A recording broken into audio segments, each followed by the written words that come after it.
I wasn't just a Trump supporter, I was a true believer. I was one of his closest advisors. The Trump family became my family. I spent Easter, Thanksgiving, Christmas, and New Year's all at Mar-a-Lago. I saw him when the cameras were off. Behind closed doors, Trump mocks his supporters. He calls them basement dwellers. On a hospital visit one time when people were dying in the ICU, he was mad that the cameras were not watching him. He has no empathy, no morals, and no fidelity to the truth. He used to tell me, "It doesn't matter what you say, Stephanie. Say it enough and people will believe you." But it does matter. What you says matter, and what you don't say matters. On January 6th, I asked Melania if we could at least tweet that while peaceful protest is the right of every American, there's no place for lawlessness or violence. She replied with one word: no. I became the first senior staffer to resign that day. I couldn't be part of the insanity any longer. When I was press secretary, I got skewered for never holding a White House briefing. It's because, unlike my boss, I never wanted to stand at that podium and lie. Now here I am, behind a podium, advocating for a Democrat. And that's because I love my country more than my party. Kamala Harris tells the truth. She respects the American people, and she has my vote. And Democrats, I've had the privilege for over 20 years to see that future taking shape with a star in Alameda courtroom by the name of Kamala Harris. I saw that star fighting for criminal justice, racial justice, economic justice, social justice. I saw that star get even brighter as Attorney General of California, as a United States Senator, and as Vice President of the United States of America. Kamala Harris has always done the right thing. A champion for voting rights, civil rights, LGBTQ rights, the rights for women and girls. So Democrats and independents, it's time for us to do the right thing, and that is to elect Kamala Harris as the next president of the United States of America.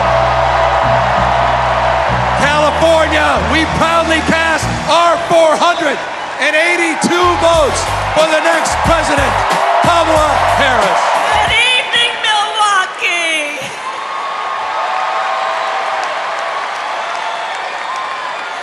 And hello to everyone joining us from exciting Chicago. The delegates at the Democratic National Convention, well, they just completed their roll call. And they have nominated Coach Walz and me to be the next Vice President and President of the United States of America.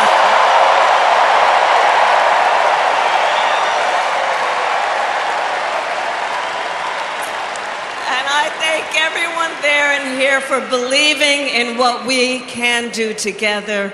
We are so honored to be your nominees. This is a people-powered campaign, and together we will chart a new way forward. Friends, we're here to talk about one thing: tomorrow, and building a better tomorrow for all Americans. This November, we can choose a brighter, a fairer, a freer future, or we can relive the dark night of Trump's American carnage. And let me tell you what else we must do. We need to join the rest of the industrialized world and guarantee health care to all people as a human right, not a privilege. Illinois' presidential pedigree is unmatched. And given that Vice President Kamala Harris spent some of her early life right here, I speak for the entire Illinois delegation when I say we claim her too.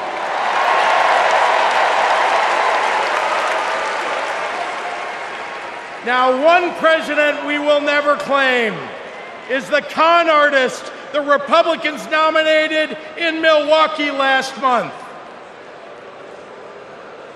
Donald Trump once called Chicago embarrassing.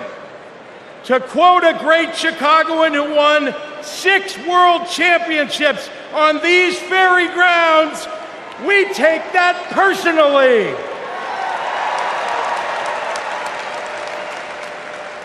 I had to govern for 2 years while Trump was president. Let me tell you what's embarrassing. In Illinois, we passed a massive bill to fix our roads and bridges. When Donald Trump proposed his own plan, he turned right around and called it stupid. We eliminated the grocery tax. Donald hasn't been in a grocery store since his first bankruptcy.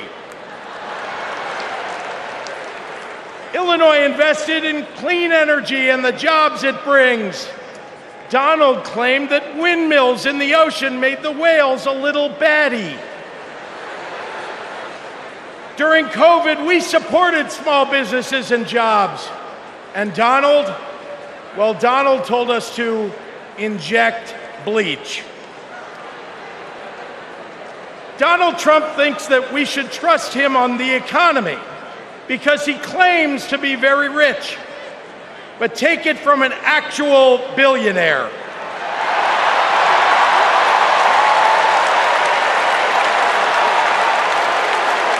Trump is rich in only one thing: stupidity.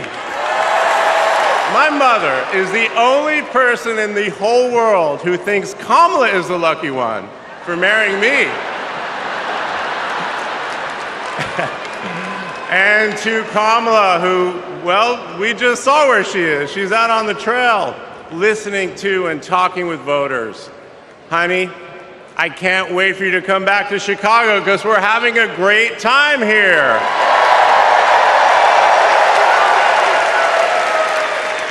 I love you so much. I'm so proud of how you're stepping up for all of us. But that's who she is. Wherever she's needed, however she's needed, Kamala rises to the occasion. And she did it for me and our family. And now that the country needs her, she's showing you what we already know. She's ready to lead. She brings both joy and toughness to this task, and she will be a great president we will all be proud of.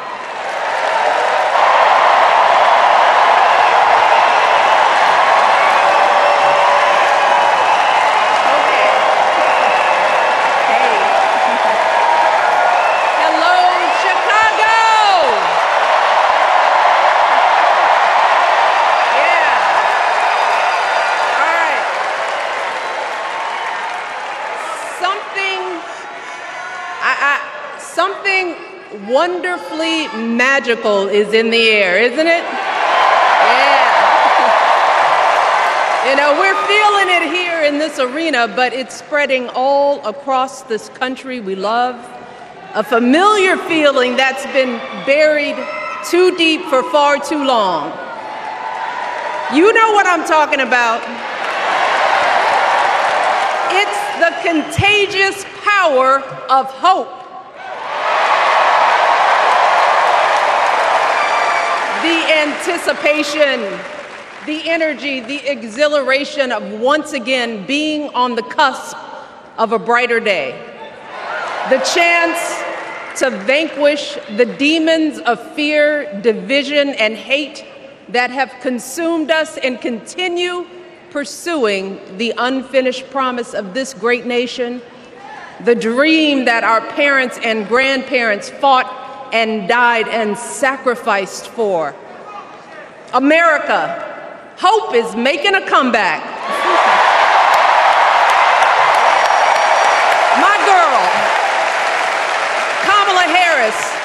is more than ready for this moment. She is one of the most qualified people ever to seek the office of the presidency. And she is one of the most dignified. A tribute to her mother, to my mother, and to your mother too.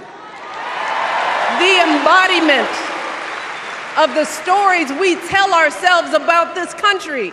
Her story is your story. It's my story. It's the story of the vast majority of Americans trying to build a better life.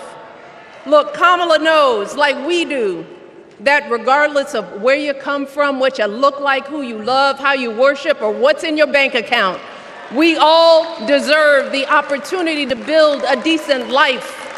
All of our contributions deserve to be accepted and valued. Chicago! It's good to be home. It is good to be home, and I don't know about you, but I'm feeling fired up.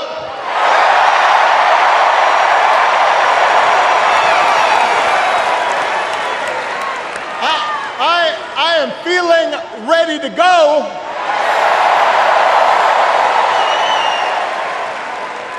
Even if I am the only person stupid enough to speak after Michelle Obama.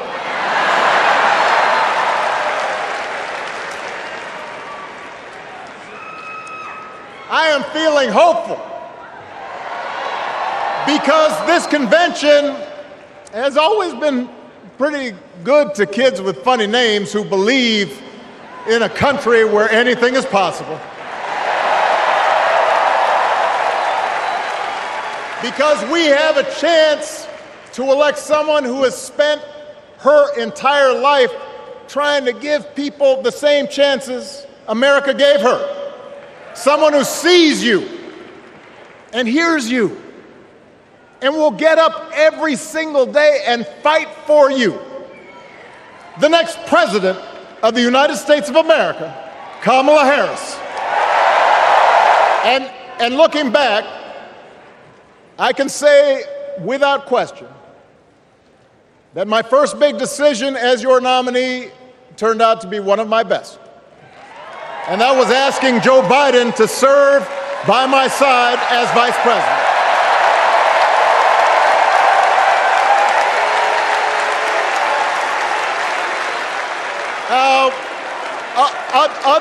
Other than some common Irish blood,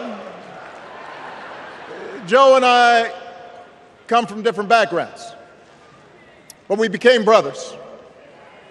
And as we worked together for 8, sometimes pretty tough years, what I came to admire most about Joe wasn't just his smarts, his experience. It was his empathy and his decency. And make no mistake, it will be a fight. For all the incredible energy we've been able to generate over the last few weeks, for all the rallies and the memes,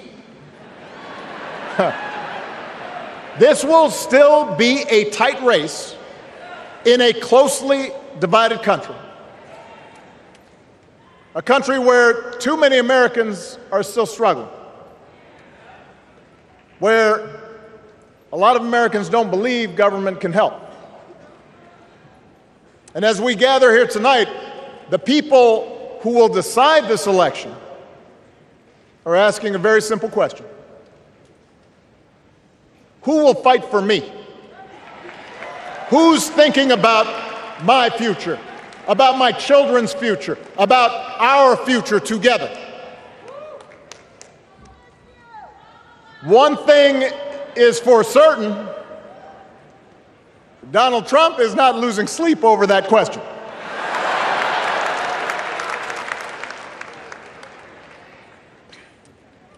Here's a 78-year-old billionaire who has not stopped whining about his problems since he rode down his golden escalator 9 years ago.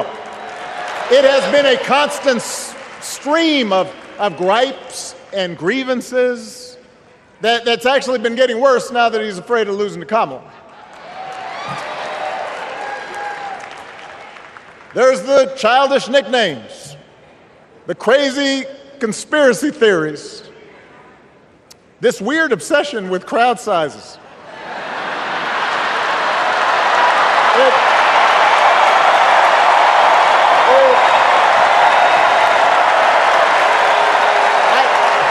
It just goes on and on and on.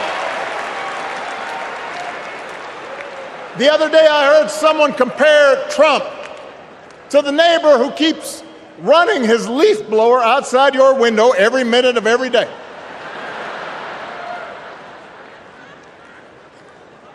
Now, from a neighbor, that's exhausting.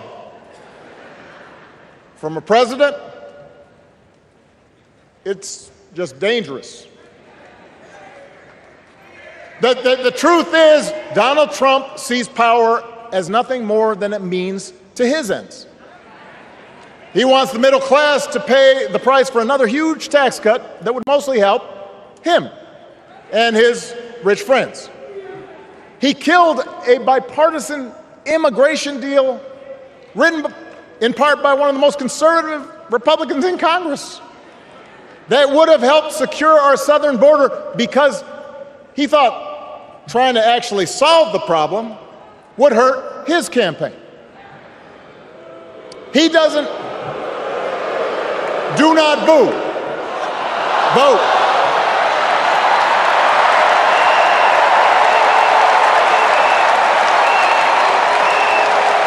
He doesn't seem to care if more women lose their reproductive freedom since it won't affect his life. And most of all, Donald Trump wants us to think that this country is hopelessly divided between us and them, between the real Americans, who of course support him, and the outsiders who don't. And he wants you to think that you'll be richer and safer if you will just give him the power to put those other people back in their place. It is one of the oldest tricks in politics from a guy whose act has, let's face it, gotten pretty stale. We do not need 4 more years of bluster and bumbling and chaos. We have seen that movie before, and we all know that the sequel is usually worse.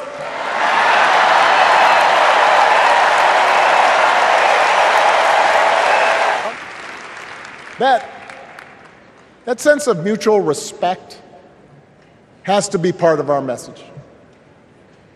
Our politics have become so polarized these days that all of us across the political spectrum seem so quick to assume the worst in others unless they agree with us on every single issue.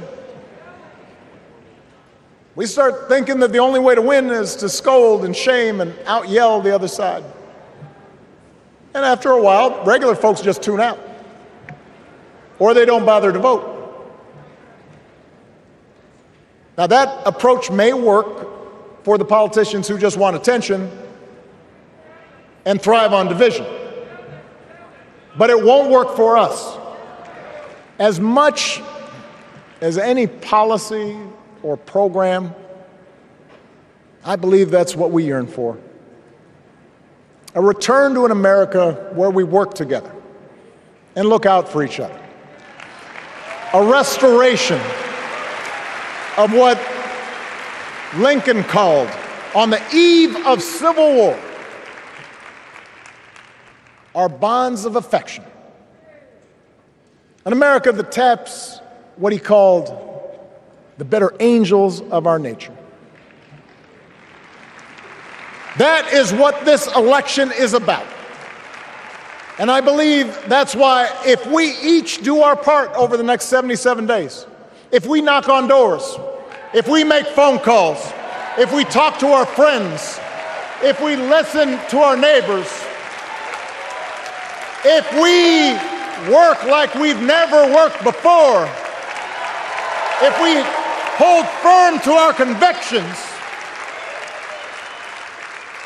we will elect Kamala Harris as the next president of the United States, and Tim Walz as the next vice president of the United States. We will elect leaders up and down the ballot who will fight for the hopeful, forward-looking America we all believe in. And together, we too will build a country that is more secure and more just, more equal and more free. So let's get to work. God bless you. And God bless the United States of America.